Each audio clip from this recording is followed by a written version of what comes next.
Welcome back to Retro Rebound. In today's video, we have another Sonic game for you. This time, Sonic Superstars, the latest 2D Sonic game. Now, in our last upload, we played Sonic Mania for the first time ever. If you missed it, please do check it out because I think it's a unique perspective. You see, I did not like Sonic at first, and then I tried a lot of the 3D Sonic games, and I fell in love with the franchise. But 2D Sonic game, even in my peak of adoration for Sonic, I've never really connected with at all. I think the gameplay style is fine. I love what it's done for the series and how we can see the evolution from 2D to 3D when you look at Sonic 1, 2, or 3 versus Sonic Adventure. You just see how natural of an evolution 3D was. And I feel like we've moved on in a lot of ways from the 2D style Sonic games. But I love that Sega continues to support that, whether it be a repackaging in Origins, or Sonic Mania, which we just played for the first time, as I said, or now Sonic Superstars. So the real question I had going into Sonic Superstars was, could this be the 2D Sonic game to win Maddie over? Because as much as I appreciate Sonic as a franchise, I will tell you something that you've probably heard before. When I'm playing 2D Sonic and I'm going a mile a minute and I hit a bounce pad and it sends me back and I kill my momentum, or I run into an enemy I never saw coming, I really do struggle to understand at times why 2D Sonic is appealing, because I feel it's more about memorization than reaction times and shortcuts through stages. But with all of that ignorance out of the way, Sonic Superstars is the 2D Sonic game for me. I feel like I really, truly get it here. And there are going to be things that you may notice as OG Sonic fans that I may not directly call out. I'm going to sound like a noob in this video, but I think that's kind of the appeal of this review. I'm coming in as a guy who's not big on 2D Sonic, doesn't have a ton of history with it, and this game managed to win me over. So let's talk about that.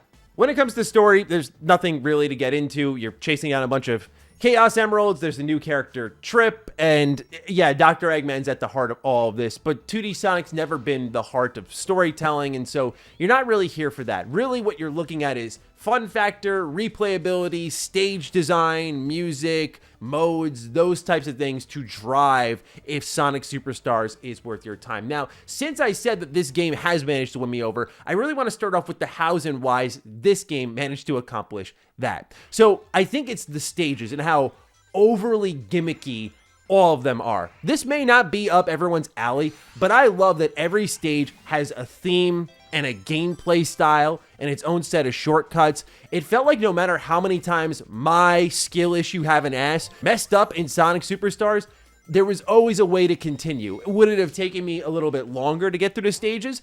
Yes. Did it take me on average about 6 minutes or so to get through almost every stage in the game?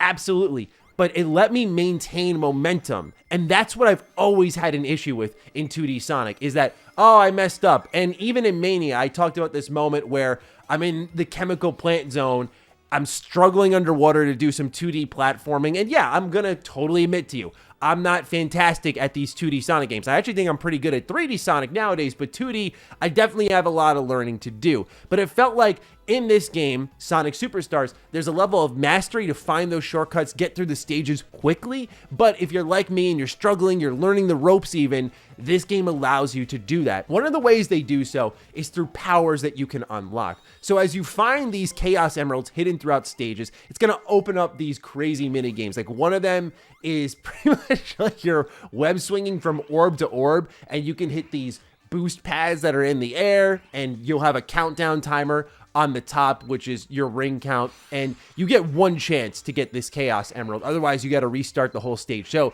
it is pretty intense as you're going through this, and you want to get this Chaos Emerald because it's not just a collectible, but it unlocks a special power. So there's one you can get called Bullet, for example, and this allows multiple jumps, which is pretty good for if you're like me and you messed up, switch on that bullet and you'll go flying in the air, and this can give you a second jump, which Sonic doesn't have, but Amy does. So Amy can now triple jump, or Sonic can double jump, so it can help you get around and find secrets. There are cool ones that I could see being overlooked, like Vision. Vision will unlock hidden pathways inside the levels, so sometimes I'll be walking around like, where do I go? Where do I go? It felt like there was a level of thought rather than just hold right, and keep going. And that's because the game does a good job of sending you up, down, right, left, left, right. It's not always just one direction. And because these stages are so massive with so many different ways to get around, there is that degree of, I'm going to go down this tube and see where it takes me. But there is also that level of thought I had. I was engaging far more in this game than any other 2D Sonic game, where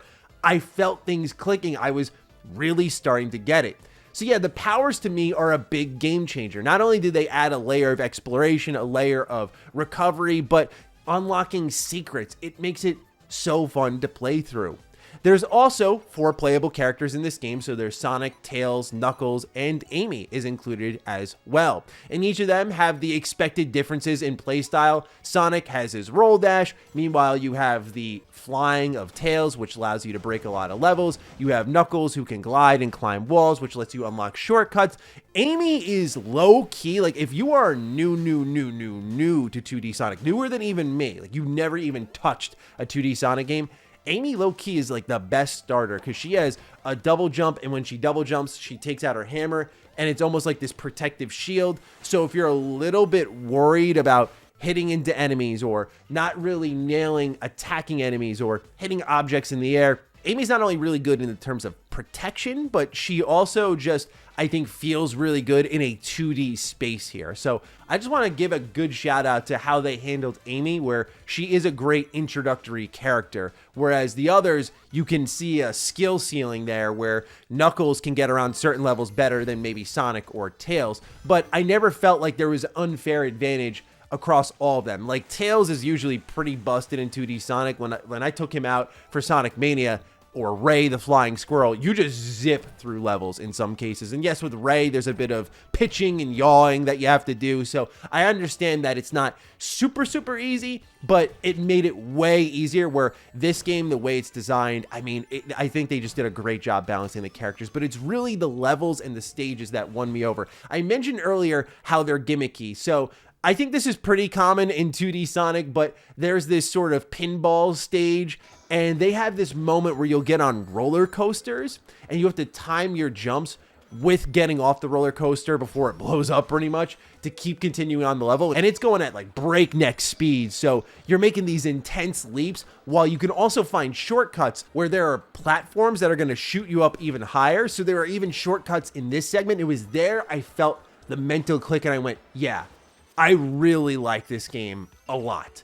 There's also fun ones like in a jungle zone where you'll have vines that you can use to send you even higher up to the stage. So this is what I mean about where pinball is about frenetic kind of bouncing all over the place. You have something like that jungle stage, which is more about the up and downs. So every zone feels incredibly focused. And while the game is really short, when you beat it, you unlock a new story mode. So there's a little replayability there. The fun factor here is really what won me over. Now, each zone is broken up into 2 acts. And I love how the world map works, because my heart sang when I saw it. I thought immediately of one of my favorite Sonic games ever, easily a top 3 in Sonic Generations. It just felt like a beautiful throwback. The shop was here. This shop is where you can spend medals to unlock all these different cosmetic options that you can then use in multiplayer. Later on, we'll talk a bit about that. And all of these acts end with a boss fight.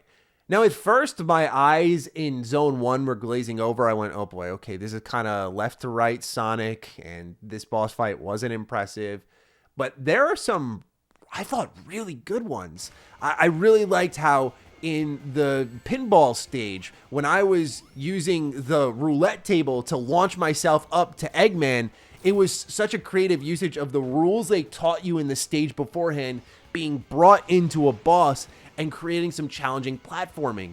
Or when I'm flying down this windy valley, there's a stage that reminds me so much of the one from Sonic Adventure 1. I'm sure there's more old school callbacks beyond that, but that's what I thought of right away, where you're flying through the air and you have to avoid these buzzsaws coming your way.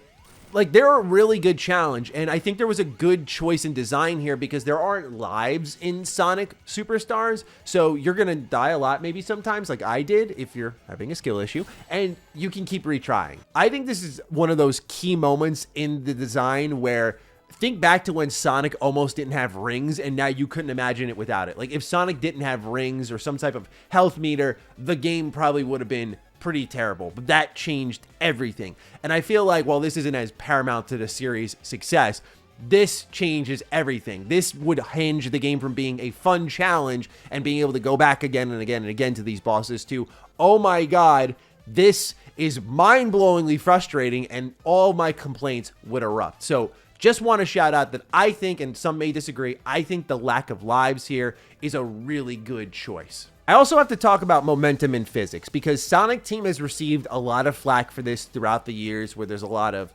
dash pads, boost jumps, homing attacks, a lot of auto playing here. And so momentum has sort of been put to the side and used as an afterthought.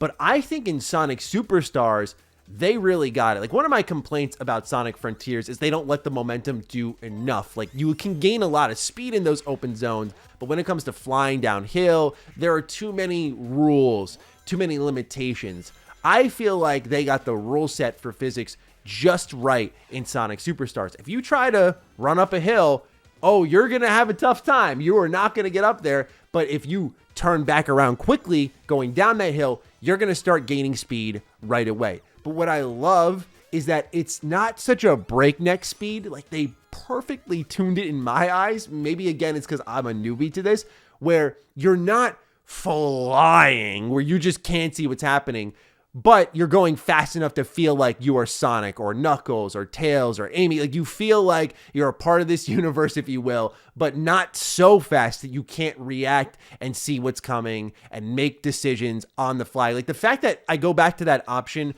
in the pinball stage where you would jump on a roller coaster, the fact that I saw little shortcut options and was able to react to them properly, I think they got the speed just right. But it's also how you gain that speed and continue and sustain that speed that I think they got so right. There were times I got lazy. I would mess up. I'd go, all right, I'm just going to go ahead and jog up this hill. Nope. And I'd go back down and try to go up again and try to reach this boost pad. Nope. And I would have to really stop and be deliberate and do a drop dash and fly up, and then I would hit it. So the game manages to accomplish something that I think many people have felt is missing from Sonic gameplay, especially the 2D style Sonic gameplay, and that's good momentum, good physics. So I know this game got 7s across the board here, and I'm not going to try to sell it to you like it's more than that, but this is what I'm talking about with Sonic games. Like, I don't know if anyone's just afraid to give Sonic a 9 out of 10 and be like, they nailed it here. I really don't know if that's just a scary thought for some of these journalists, but to me, I'm playing it and I'm going, this doesn't feel like a 7 to me. And I'm not even a fan of the 2D games. Like, this is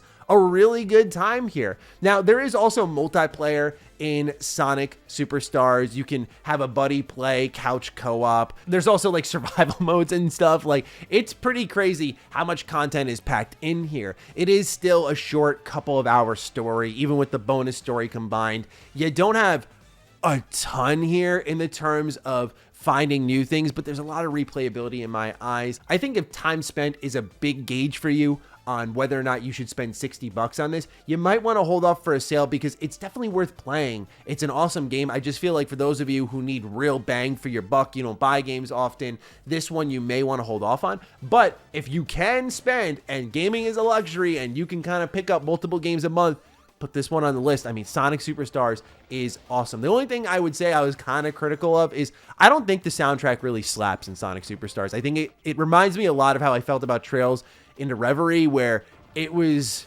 just kind of resting in the background, and there was like one track in the Lagoon City zone that stood out to me, but otherwise nothing else really popped to me. It works. It's not bad. It's just kind of there. And when I'm coming from Sonic Frontiers Final Horizon soundtrack, or just Sonic Frontiers soundtrack, which I thought was some goated stuff there, to this, yeah, I just feel like this is kind of a step down, but it matches that classic, that retro vibe. So I think it works ultimately. But yeah, Sonic Superstars, I think is great. And for me, at least, it's the 2D Sonic game I've been looking for. Your mileage may vary. Your thoughts may differ, given that many of you probably have way more experience than I in 2D Sonic. But this is how I feel about the game, and I'm looking forward to seeing your thoughts. So fire away down below with that take. Excellent care of yourselves, and I will see you in the next Retro Rebound. Peace out.